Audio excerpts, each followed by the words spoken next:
Hi, I'm Russell Vinik, Medical Director at GBS Benefits, and we have a short topic to talk about today. It is screening for abdominal aortic aneurysm. So, I really appreciate you joining today. Let's talk about briefly what we're going to cover. So first of all, what is an abdominal aortic aneurysm? Second, what are the risk factors for an aneurysm? And third, will be screening and treatment. So starting off, we like to call them AAAs, just not what you use to get maps. None of us use maps anymore. But these are AAAs in the medical terminology means abdominal aortic aneurysm. So a little bit of anatomy here. If we look at our diagram of the human heart, blood comes out of the heart into the thoracic aorta. So the thorax is basically everything above your diaphragm, and blood comes off of your thoracic aorta. It goes up to your brain and your carotid arteries. That's about 15 to 20% of the blood flow goes directly to the brain. The rest of it comes out through this aortic arch to your arms. It loops back around the heart and behind the heart. And then once it crosses the diaphragm, now you're in the abdominal cavity. So this is the abdominal aorta. The abdominal aorta supplies blood, you can see, to the liver, to the kidneys, to the spleen, and then it bifurcates into the iliac arteries, which then supply blood to your legs. So what we typically see in abdominal aortic aneurysms is they're usually below the kidneys, infrarenal, and what is an outpouching of this aorta. So here's what a normal healthy aorta looks like.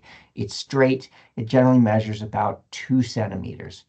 This aneurysm is a dilation of the aorta, typically defined once that aorta gets beyond 3 centimeters in diameter.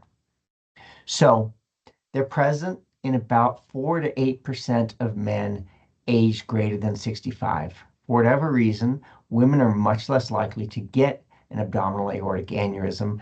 You can see the incidence is a lot less than 1% in females of that same age. We talked about the definition. Aneurysms rarely have symptoms until they rupture. When they rupture, they can cause severe abdominal pain, lightheadedness, even sudden death. Once the aneurysm gets beyond 5 centimeters, the risk of rupture goes up significantly, 25 to 40% risk of rupture once they're beyond that 5 centimeters. And as they get even bigger, the risk of rupture goes up. When they rupture, it creates a medical emergency. The majority of patients who have a ruptured aneurysm do not survive. Either they don't survive to the hospital, or when they're undergoing emergency surgery, they don't survive the surgery. As you can imagine, a lot of blood flow goes through that abdominal aorta.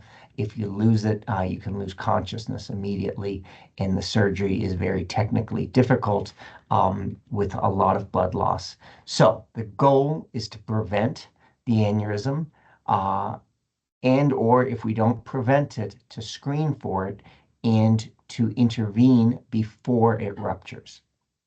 So a few risk factors: male sex. Smoking is a big one, and the amount you smoked makes a big difference. If you smoke a half a pack a day for 10 years, your risk is about 2 to 4-fold higher than the general population. If you smoked a pack a day for 35 years, your risk is about 12-fold higher than the general population. High blood pressure, family history, increased age, and atherosclerosis. So atherosclerosis means hardening of the arteries. We've talked about this in cardiovascular health, but the same risk factors above increase your risk of atherosclerosis. In addition, high cholesterol, diabetes, lack of physical activities, all increase your risk for atherosclerosis. So as far as preventing the aneurysm, the biggest thing you can do is not smoke, have a healthy diet, manage your blood pressure, manage your cholesterol. Now, if you are in that age group, over age 65, the recommendations for screening by the United States Preventive Services Task Force is any man who is over age 65 who has ever smoked should get a one-time screening ultrasound. Now, the ultrasound is a very easy test. It's non-invasive. It takes about 15 minutes and is highly sensitive at picking up this aneurysm and can detect that. If it's negative, then really nothing more to be done. If you do have an aneurysm, then the general recommendations, depending on the size, if it's less than 5 centimeters, you'll probably have additional screening every 6 to 12 months to see how is it growing, how quickly is it growing. As a general rule for men, when it gets above 5.5 centimeters, that's an indication to repair because we talked about the risks of it bursting are as high as 40%, and then the 50+% mortality if it ruptures.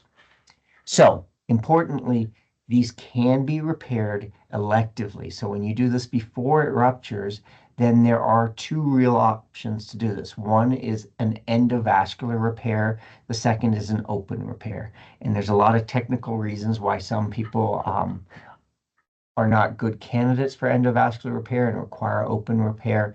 But just a diagram below, you see what an endovascular repair means is a catheter is put up through the groin, through the femoral artery, through this aneurysm. And then once you get the catheter in, then a mesh is deployed and expanded through that aneurysm and into both iliac arteries. And so what it does is it takes the blood flow away from that area and essentially protects that area from expanding because there's no more blood flow to push on it to expand. So definitely a surgical procedure, a big surgical procedure, whether it's done open or endovascular, but a small risk of mortality compared to a very high risk of mortality if one waits until they rupture. So in summary, abdominal aortic aneurysm is a highly lethal condition that can be prevented with ultrasound screening and elective repair. Certainly focus on your health. Your cardiovascular health will help prevent this in the first place. But if you've got those risk factors, screening makes a lot of sense, is easy, and can save your life. Once again, my name is Russell Vinik. I'm Medical Director of GBS Benefits. I thank you for joining us, and we'll catch you next time.